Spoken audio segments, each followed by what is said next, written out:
നമസ്കാരം. തിരുവനന്തപുരത്തെ ബി.ജെ.പിയുടെ ചരിത്ര വിജയം ആസാമിലും ചൂണ്ടിക്കാട്ടി പ്രധാനമന്ത്രി നരേന്ദ്രമോദി രംഗത്ത് വന്നിരിക്കുകയാണ്. ബീഹാറിലെയും മുംബൈയിലെയും വിജയങ്ങൾക്കൊപ്പമാണ് തിരുവനന്തപുരം കോർപ്പറേഷനിലെ വിജയവും പ്രധാനമന്ത്രി പരാമർശിച്ചത്. കലിയാബോറിൽ 6,950 കോടി രൂപ ചെലവിട്ട് നിർമ്മിക്കുന്ന കാസിരംഗ എലിവേറ്റഡ് കോറിഡോർ പദ്ധതിയുടെ ഭൂമി പൂജയിൽ പങ്കെടുത്ത ശേഷം സംസാരിക്കുകയായിരുന്നു അദ്ദേഹം. ഇന്ത്യൻ രാഷ്ട്രീയ ചരിത്രത്തിൽ പുതിയൊരു യുഗത്തിന്റെ തുടക്കം കുറിച്ചുകൊണ്ടാണ് പ്രധാനമന്ത്രി നരേന്ദ്രമോദി തിരുവനന്തപുരത്തെ ബി.ജെ.പിയുടെ ചരിത്ര വിജയം രാജ്യത്തുടനീളം ഉദാഹരണമായി ചൂണ്ടിക്കാട്ടിയത്. അസമിൽ പോലും കേരളത്തിന്റെ തലസ്ഥാന നഗരമായ തിരുവനന്തപുരത്തെ വിജയത്തെ അദ്ദേഹം പരാമർശിച്ചപ്പോൾ അത് വെറും ഒരു കോർപ്പറേഷൻ വിജയമല്ല, മറിച്ച് ബി.ജെ.പിക്ക് കേരളത്തിലെ രാഷ്ട്രീയ ഭൂപടം മാറ്റിയെഴുതുന്ന മഹാവിപ്ലവത്തിന്റെ തുടക്കമാണെന്ന് രാജ്യം തിരിച്ചറിഞ്ഞു. ബീഹാറിലും മുംബൈയിലും നേടിയ നിർണായക വിജയങ്ങളോടൊപ്പം തിരുവനന്തപുരത്തെ കോർപ്പറേഷൻ പിടിച്ചടക്കിയത് ബി.ജെ.പിയുടെ വികസന രാഷ്ട്രീയം ഇനി സംസ്ഥാന പരിധികളിൽ ഒതുങ്ങില്ല എന്നതിന്റെ വ്യക്തമായ പ്രഖ്യാപനമാവുകയാണ്. ഇടതും വലതും മാറി മാറി ഭരിച്ച കേരളം വികസനത്തിൽ പിന്നോക്കം നിൽക്കുമ്പോൾ അഴിമതിയും കുടുംബവാഴ്ചയും സ്വജനപക്ഷപാതവും വേരൂന്നിയ ഭരണ സംവിധാനത്തിനെതിരെ ജനങ്ങൾ ഉയർത്തിയ ശക്തമായ പ്രതികരണമാണ് ബി.ജെ.പിയുടെ ഈ വിജയം. കേരളത്തിൽ വലിയ മാറ്റങ്ങൾ ഉണ്ടാകുമെന്ന മോദിയുടെ വാക്കുകൾ വെറും വാഗ്ദാനങ്ങളല്ല, വികസനത്തിന്റെ, സുതാര്യ ഭരണത്തിന്റെ, ദേശീയ അഭിമാനത്തിന്റെ ഉറച്ച പ്രഖ്യാപനമാണത്. ബി.ജെ.പി കേരളം മുഴുവൻ പിടിച്ചെടുക്കുമെന്ന പ്രഖ്യാപനം രാഷ്ട്രീയ ഭീഷണിയല്ല, മറിച്ച് കേരള ജനതയ്ക്ക് മുന്നിൽ തുറക്കുന്ന പുതിയ പ്രതീക്ഷയുടെ കവാടമാണ്. ലോകത്തിലെ ഏറ്റവും വലിയ കോർപ്പറേഷനുകളിൽ ഒന്നായ മുംബൈയിൽ ആദ്യമായി ബി.ജെ.പിക്ക് റെക്കോർഡ് ജനവിധി നൽകി.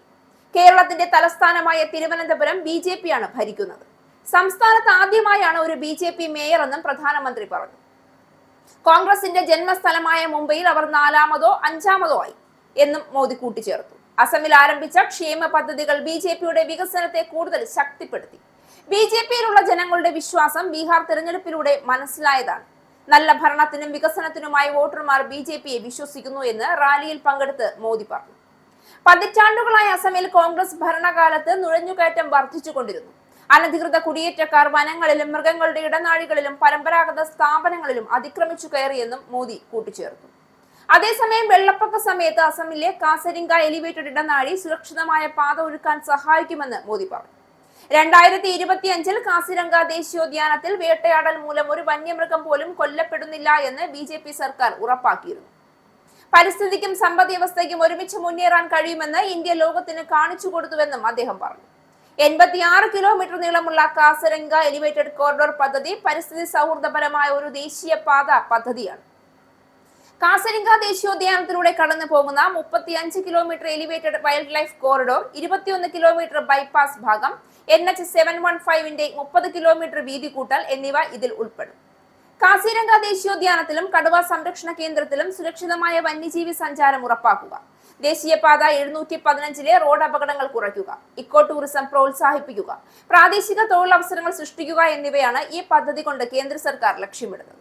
തിരുവനന്തപുരത്ത് ആരംഭിച്ച രാഷ്ട്രീയ തരംഗം കേരളത്തിന്റെ അതിർത്തികളിൽ ഒതുങ്ങാതെ ഇന്ത്യ മുഴുവൻ വ്യാപിക്കുകയാണ്.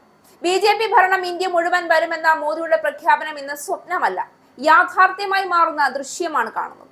വികസനമാണ് ബി.ജെ.പിയുടെ രാഷ്ട്രീയം, രാജ്യസുരക്ഷയാണ് അതിന്റെ നയത്തിന്റെ അടിസ്ഥാനം, ദേശീയ അഭിമാനമാണ് അതിന്റെ ആത്മാവ്. അതുകൊണ്ട് തന്നെ ജനങ്ങൾ തുടർച്ചയായി ബി.ജെ.പിയിലേക്കാണ് ഒഴുകുന്നത്. കേരളത്തിലും ഇന്ത്യയിലുടനീളവും മോദിയുടെ നേതൃത്വത്തിൽ നടക്കുന്ന മാറ്റങ്ങൾ ലോകം ശ്രദ്ധിച്ചു തുടങ്ങി.